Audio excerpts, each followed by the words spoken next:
México y Canadá no son parte de la lista de aranceles recíprocos que anunció el presidente de Estados Unidos, Donald Trump. La presidenta de México, Claudia Sheinbaum, destacó que esto es la recompensa detrás de diversas negociaciones. Donald Trump se mostró satisfecho tras el anuncio de su plan arancelario y junto a su secretario de Comercio han asegurado que esto traerá beneficios a Estados Unidos. La Unión Europea, China y otras potencias se han pronunciado tras los nuevos aranceles sobre los productos que exportan a Estados Unidos y han enfatizado que las decisiones de la administración estadounidense solo agravan la guerra comercial. Familiares de venezolanos deportados y detenidos en El Salvador piden su liberación al presidente Nayib Bukele, aludiendo que no se siguió el debido proceso. Caso de México. La presidenta de México, Claudia Sheinbaum, celebró el jueves que su par estadounidense Donald Trump no aplicará aranceles recíprocos a México, como hizo con decenas de países. Aunque algunos no quieran reconocerlo, pues tiene que ver con la buena relación que hemos construido entre el gobierno de México y el gobierno de los Estados Unidos, que se basa en el respeto. México ha sido uno de los países más vulnerables a los aranceles del gobierno de Donald Trump, ya que Estados Unidos es el destino del 80% de sus exportaciones y su mayor socio comercial, gracias al Tratado de Libre Comercio, TMC. El secretario de Economía, Marcelo Ebrard, destacó que el Tratado de Libre Comercio se mantiene y señaló que ahora el gobierno mexicano estará concentrado en obtener las mejores condiciones en los aranceles que Trump anunció a los automóviles, al acero y al aluminio. La meta nuestra en los próximos 40 días es lograr las mejores condiciones de entre todos los países del mundo en materia de industria automotriz. Lo mismo para acero y aluminio.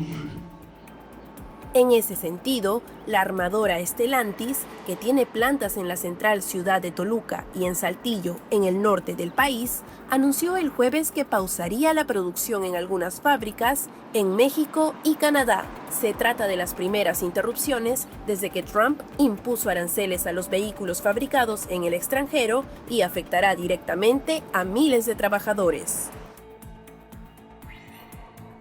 México y Canadá se libraron de los aranceles anunciados el miércoles por el presidente estadounidense Donald Trump, pero mantuvo las tarifas de 25% a los autos, el acero y el aluminio, que ya afectaban al país latinoamericano. Según un funcionario de la Casa Blanca, es una manera de presionar a sus autoridades a combatir la migración ilegal y el tráfico de fentanilo. Las fábricas que operan empresas extranjeras como Toyota son vitales para la economía de ciudades fronterizas como Tijuana y sus miles de trabajadores. Instaladas estratégicamente para tener beneficios fiscales, aprovechando el Tratado de Libre Comercio de América del Norte para vender en Estados Unidos. Muchos puestos de trabajo dependen del mercado estadounidense. No creo que la cierren, pero sí va a bajar la producción. Es un hecho. Bueno, si es que sí aplica los aranceles, porque pues está, dice una cosa y mañana dice otra. Es una incertidumbre. En Tijuana, donde hay crimen y pobreza, no solo los empleados de fábricas y del transporte dependen de los miles de millones de dólares del intercambio comercial entre México y Estados Unidos. También los comerciantes y trabajadores de otros negocios de la zona están preocupados por un eventual cierre y despido de empleados. Pues yo creo que es una parte fundamental las fábricas porque generan muchos empleos. Y por consiguiente nos beneficiamos todos los que nos dedicamos en el caso mío, el tema de la comida, porque pues salen a comer aquí a este establecimiento. Y pues de a mí dependen también, tengo 3, 4 empleados que tienen su familia. Entonces estamos hablando que sí nos afectaría, si bajamos nuestras ventas por causa de los aranceles que dice, pues estaría perjudicado. Uno de nuestros principales, se puede decir clientes, son ellos. Prácticamente vivimos alrededor de puras fábricas y si llegaran a cerrar las fábricas, pues habría menos ventas y por lo cual menos clientes. Nosotros vivimos de atención al cliente. El gobierno de México prepara un plan económico integral para hacer frente a los aranceles impuestos por Estados Unidos.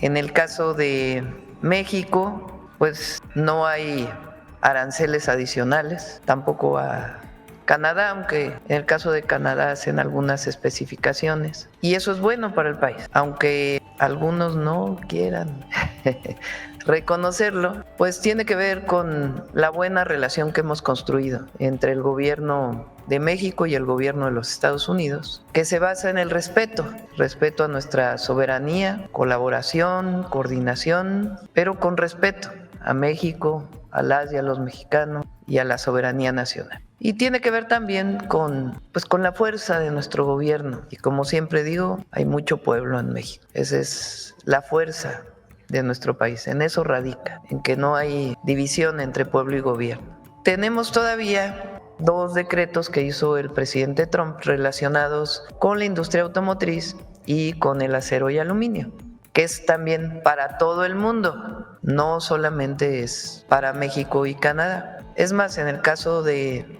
la automotriz, tiene sus características para el caso de México y de Canadá, particularmente de México. Recuerden que nuestra industria automotriz está muy integrada. Estamos todavía en diálogo, en pláticas con el gobierno de Estados Unidos.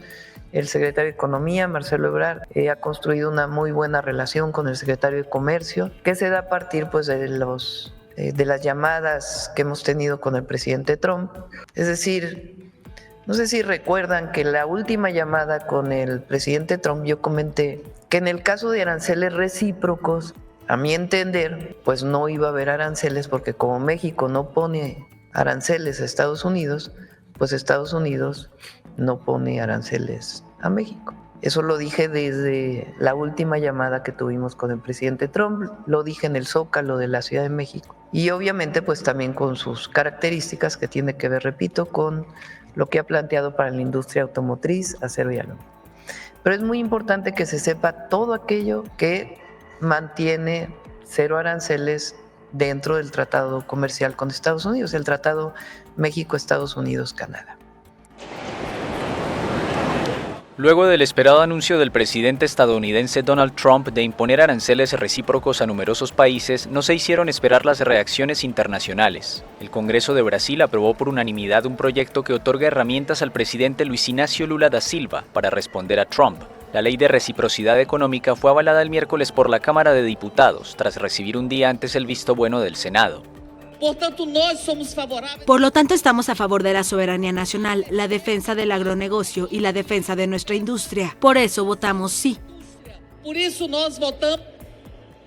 En tanto, el gobierno colombiano consideró que los aranceles pueden ser un gran error, aunque este país enfrenta una tarifa de 10%, al igual que otros países latinoamericanos. La canciller colombiana Laura Sarabia informó a la prensa que el gobierno analiza las consecuencias para la economía con el fin de proteger la industria nacional y a los exportadores.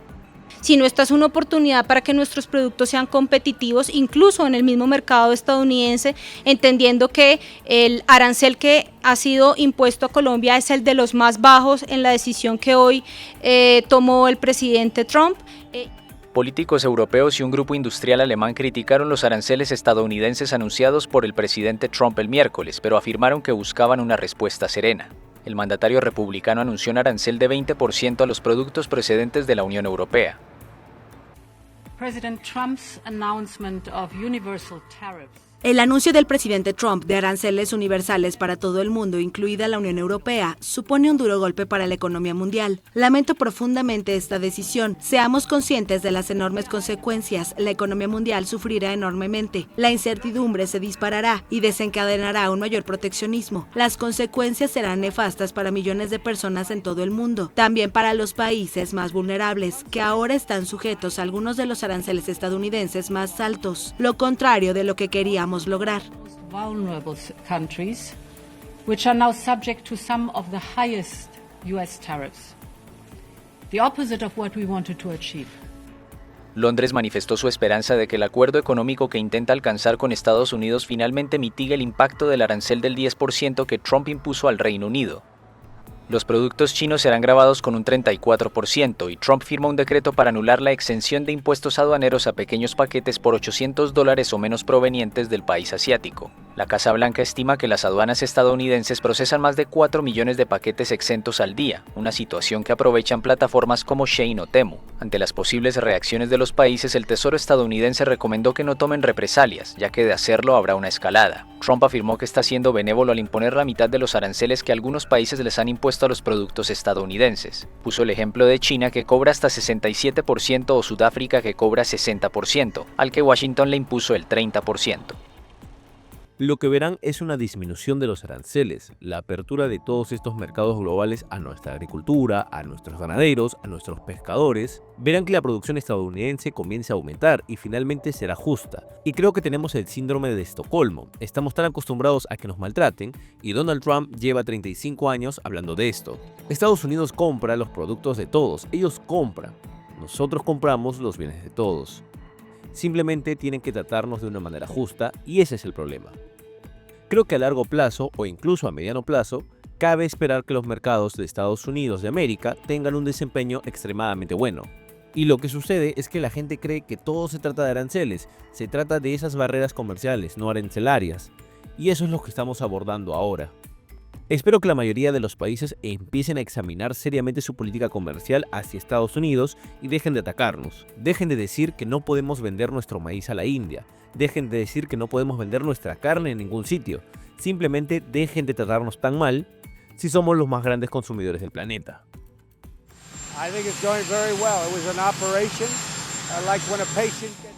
Creo que va muy bien. Fue una operación como cuando operan a un paciente y eso es algo importante. Dije que sería exactamente así. Tenemos 6 o 7 billones de dólares entrando a nuestro país y nunca hemos visto nada igual. Los mercados van a prosperar, las acciones van a prosperar, el país va a prosperar y el resto del mundo quiere ver si hay alguna manera de que puedan llegar a un acuerdo. Se han aprovechado de nosotros durante muchísimos años. Durante muchos años hemos estado en el lado equivocado de la situación. Y les diré una cosa, creo que va a ser increíble. Lo que la gente tiene que comentar es que hemos llegado a casi 7 billones de dólares de inversión a nuestro país y ya verán cómo resulta. Nuestro país va a prosperar.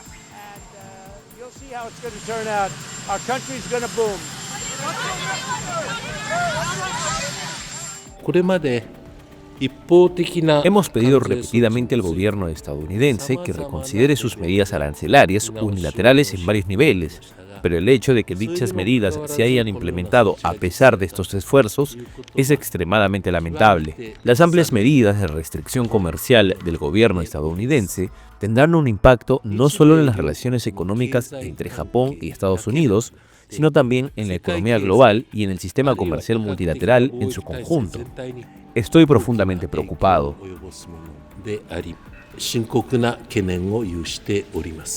El petróleo sufrió la más dura caída en su precio desde julio del 2022 tras el anuncio de aranceles de Estados Unidos y el temor de una escalada en la guerra comercial. El precio del crudo estadounidense retrocedió 7% a $66.70 el barril este jueves, después de que el presidente estadounidense Donald Trump concretara su política de aranceles globales y los operadores lo hayan entendido como una amenaza a la demanda de crudo. Inmediatamente después del anuncio del líder republicano, el valor de las principales petroleras de Estados Unidos, como ExxonMobil, Chevron o ConocoPhillips, registraron caídas limitadas, pero este jueves las pérdidas oscilan entre el 3 y el 5% para estas compañías. La Organización de Países Exportadores de Petróleo sorprendió a los inversores el jueves al anunciar que Arabia Saudita, Rusia y otros 6 miembros acordaron acelerar drásticamente los aumentos de producción previamente programados a partir de mayo. La inesperada medida de la OPEP+ amplificó las preocupaciones sobre las consecuencias económicas de la masiva escalada arancelaria de Trump. Es un evento que destruye la demanda y va a interrumpir la cadena de suministro. El mercado está preocupado por la amenaza de recesión, inflación y desempleo, declaró Robert Yoger, director ejecutivo de Mizuho Securities, a CNN este jueves.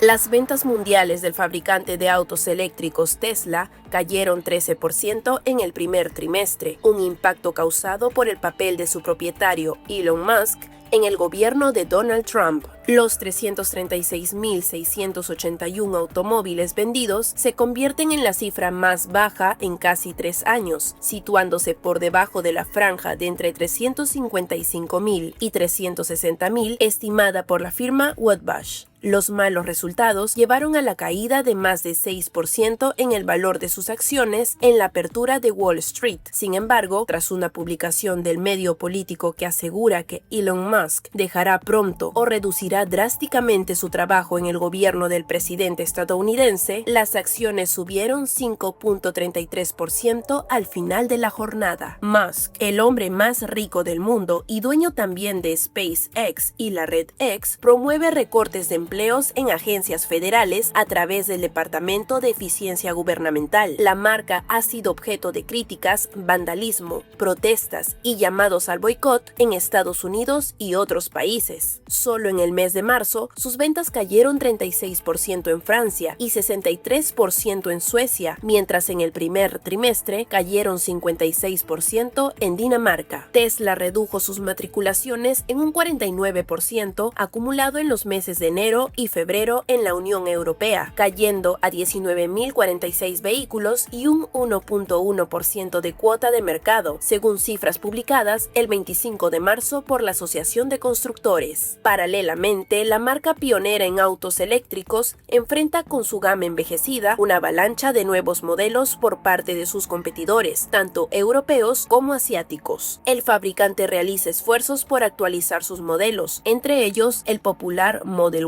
Y de 2020. Las ventas de la pickup Cybertruck, que se estrenó a finales de 2023, no ha cumplido las expectativas del mercado. El 20 de marzo, Tesla llamó a revisión a más de 46.000 camionetas Cybertruck, cuyos paneles de carrocería podrían caerse a causa de un defecto en el pegamento utilizado en su fabricación, según la agencia estadounidense de seguridad en ruta.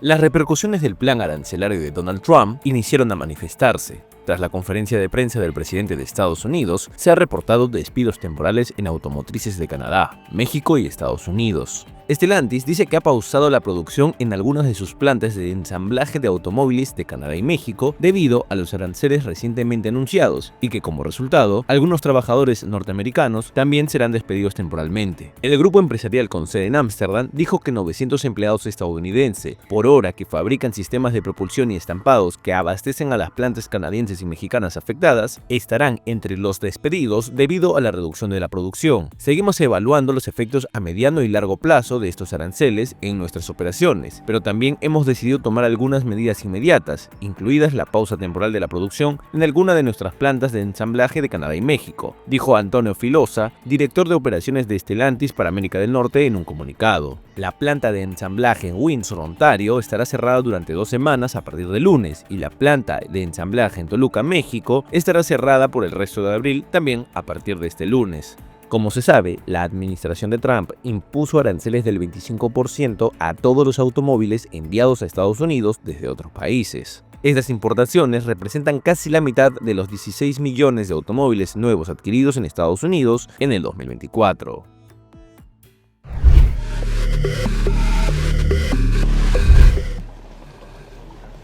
El secretario de Estado norteamericano, Marco Rubio, denunció en Bruselas la histeria en torno a la OTAN. Aseguró que Estados Unidos permanecerá en la alianza militar transatlántica, pero pidió que todos inviertan más en defensa. Mientras hablamos ahora mismo, Estados Unidos está tan activo en la OTAN como nunca lo ha estado. Parte de esta histeria e hipérbole que veo en los medios internacionales y algunos medios nacionales sobre la OTAN es injustificada. Se trata de la primera ocasión en que Rubio participa de una reunión de ministros de Relaciones Exteriores del grupo en momentos en que los aliados europeos han cuestionado el compromiso real de Washington con la alianza transatlántica. Por ello, Rubio dijo que su país esperaba que la reunión, que comienza el jueves, permita identificar una vía realista para que todos los países de la alianza se comprometan a destinar el 5% de su Producto Interno Bruto a la defensa.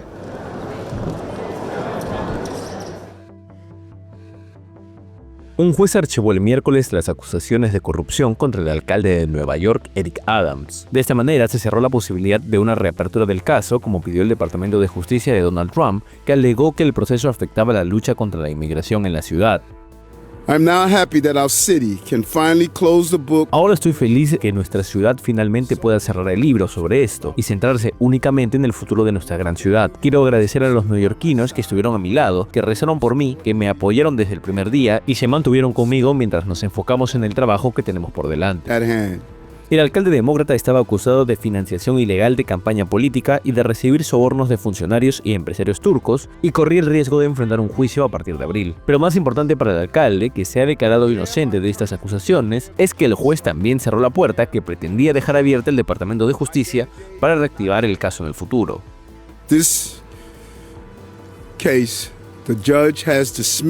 Este caso el juez lo ha desestimado con prejuicio, dejando claro que nunca se puede volver a presentar.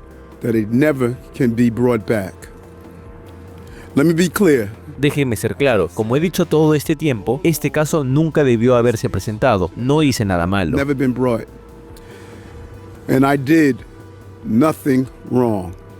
Sin embargo, el juez Dale Hu, del Tribunal de Distrito Sur de Nueva York, aclaró que su decisión final no se refiere si Adams es inocente o culpable, sino que parece ser un acuerdo de desestimación de la acusación a cambio de concesiones en la política de inmigración. El alcalde, que antes de ser político fue capitán de la policía neoyorquina, cortejó al magnate republicano desde su victoria en las elecciones de noviembre. Además, firmó una orden ejecutiva para permitir a los agentes del Servicio de Inmigración y de Control de Aduanas el acceso a la cárcel Rikers Island, un acto que, según el juez, parece ser contrario a la ley de la ciudad de Nueva York, que ha recibido a más de 200.000 inmigrantes desde la primavera del 2022. Desde que fue formalmente inculpado en septiembre pasado, Adams ha mantenido su inocencia y se ha negado a dimitir, pese a que muchos de sus colaboradores le fueron dejando solo. Solo la gobernadora del estado de Nueva York, Kathy Hochul, también demócrata, tiene la capacidad de cesarlo, pero hasta ahora se ha resistido a hacerlo.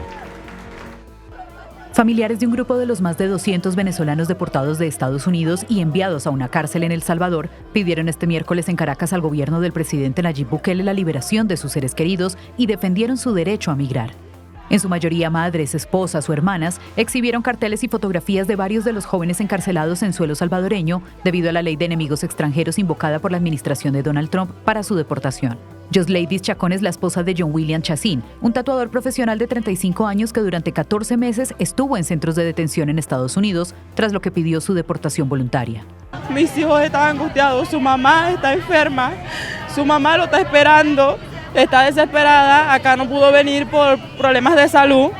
Estoy yo dando el frente por él, le pido a Bukele que por favor se coloque la mano en el corazón y lo suelte a todos porque ellos no son ninguno delincuente. La concentración tuvo lugar frente a la Embajada de El Salvador, país con el que Venezuela no tiene relaciones luego de que ambas naciones expulsaran a los cuerpos diplomáticos en noviembre de 2019. Allí colocaron velas mientras oraban, luego de participar en una marcha que recorrió gran parte del centro de Caracas. También este miércoles artistas y familiares se dieron cita en el Centro Cultural Tiuna El Fuerte, donde varios pintores han llenado el espacio con retratos de varios de los detenidos en El Salvador. Uno de los artistas es Víctor Rodríguez, conocido como Forastero. La idea de esto es que sea un tema inclusivo y entender también que los artistas estamos en contra a lo que se está haciendo del tema del secuestro a los venezolanos en El Salvador. Ahorita, en este momento contemporáneo, hablar como con el tema del tatuaje como algo despectivo, perteneciente a una pandilla, no es estar al tanto de lo que se está pasando en los movimientos culturales a nivel mundial. En el espacio se exhiben 20 retratos de autoría de 20 artistas especializados en grafitis y murales. Nicolás Maduro, quien juró para un tercer mandato tras su cuestionada reelección, denunció este miércoles una violación masiva de los derechos humanos a ese grupo de migrantes, a los que considera como secuestrados. El ministro israelí Benjamin Netanyahu afirmó que las Fuerzas Armadas están fragmentando Gaza y tomando zonas para presionar a Hamás a liberar a los rehenes que siguen cautivos en el territorio palestino. Ahora estamos diseccionando la franja de Gaza y aumentando la presión, paso a paso, para que Hamás devuelva a nuestros rehenes. Cuando se nieguen más, aumentará la presión hasta que lo hagan. Después de casi 2 meses de tregua y con negociaciones para prolongarla estancadas, Israel reanudó el 18 de marzo su ofensiva aérea y días después terrestres contra Hamás. El miércoles, los ataques israelíes mataron al menos a 34 personas en Gaza, según afirmó la Defensa Civil del territorio. Por su parte, el ministro de Defensa Israel Katz había declarado anteriormente que el ejército israelí estaba expandiendo sus operaciones para tomar grandes áreas del territorio con el objetivo de destruir y despejar la zona de terroristas e infraestructura terrorista. Según la Defensa Civil de Gaza, uno de los bombardeos israelíes el miércoles mató a 19 personas, entre ellas 9 niños, en una clínica de la Agencia de la ONU para los Refugiados Palestinos en Jabalilla, en el norte. Otras 13 personas murieron por acciones israelíes contra viviendas en la zona de Han Yunis, en el sur, y otras 2 en el campo de refugiados de Nuseirat, según la Defensa Civil. La guerra fue provocada por los ataques de Hamas el 7 de octubre del 2023 contra Israel, que dejaron 1.218 personas muertas, según un balance basado en cifras israelíes. La campaña israelí de represalia ha matado al menos a 50.423 personas en Gaza, en su mayoría civiles, de acuerdo con el Ministerio de Salud del territorio. Hungría anunció su retirada de la Corte Penal Internacional en el arranque de una visita a Budapest del primer ministro israelí Benjamin Netanyahu bajo una orden de arresto por este tribunal. El dirigente israelí no viajaba a ningún país europeo desde 2023. Netanyahu aplaudió la decisión de Budapest de abandonar la Corte Penal Internacional. En su liderazgo ha hecho cosas notables por Israel y por el pueblo judío. Usted apoya a Israel con orgullo, sin escatimar esfuerzos. Está con nosotros en la Unión Europea, está con nosotros en la ONU y acaba de adoptar una posición audaz y de principios sobre la Corte Penal Internacional y le doy las gracias, Víctor. Hungría había tachado esta institución de políticamente sesgada y siguió los pasos del presidente estadounidense Donald Trump, quien impuso en febrero sanciones al tribunal por unas acciones ilegales y sin fundamento contra Estados Unidos y su estrecho aliado Israel. Hungría firmó el Estatuto de Roma, el tratado internacional con el que se creó la Corte Penal Internacional en 1999 y lo ratificó 2 años después, pero Budapest nunca promulgó la convención asociada al Estatuto de Roma por razones de conformidad con su constitución. Por ello, afirma que no está obligada a cumplir las decisiones de la Corte.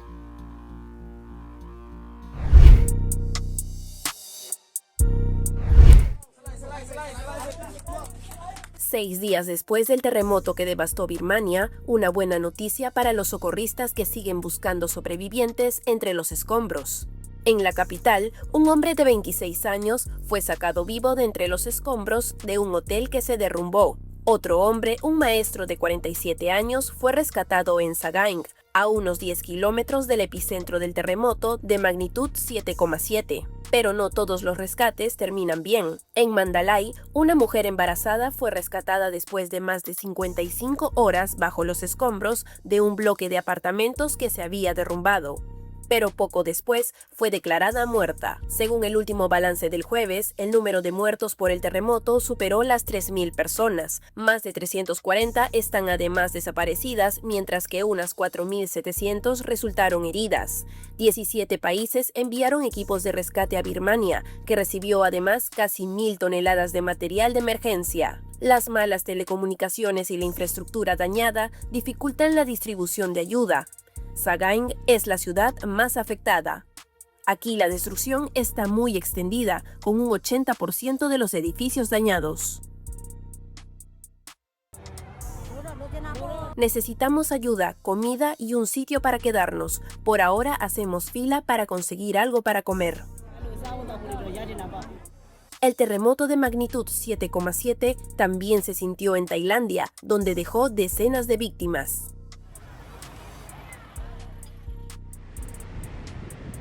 Expertos de la ONU acusaron por primera vez a 54 funcionarios, militares, policías, magistrados y diputados de Nicaragua como responsables de graves crímenes y represión sistemática. El documento del Grupo de Expertos en Derechos Humanos sobre el país centroamericano señala que los últimos 7 años han tenido funciones clave en relación con detenciones arbitrarias, torturas, ejecuciones extrajudiciales y persecución de la sociedad civil. Brasil. El copresidente Daniel Ortega, exguerrillero de 79 años, que gobernó Nicaragua en la década de 1980, tras el triunfo de la revolución sandinista, se encuentra en el poder desde 2007. Sus críticos lo acusan de instaurar una dictadura familiar junto a su esposa y copresidenta de Nicaragua, Rosario Murillo, de 73 años. Ambos, autodesignados copresidentes, en una reforma constitucional reciente, aumentaron el control sobre la sociedad nicaragüense tras protestas masivas que estallaron en abril de 2018 y cuya represión dejó más de 300 muertos según la ONU. El gobierno expulsó y despojó de la nacionalidad a unos 450 críticos, políticos, sacerdotes, periodistas, escritores, músicos, empresarios, muchos de los cuales estuvieron presos acusados de traición a la patria. Además, las autoridades han clausurado más de medio centenar de medios de comunicación y casi 5.700 ONGs con una masiva confiscación de bienes.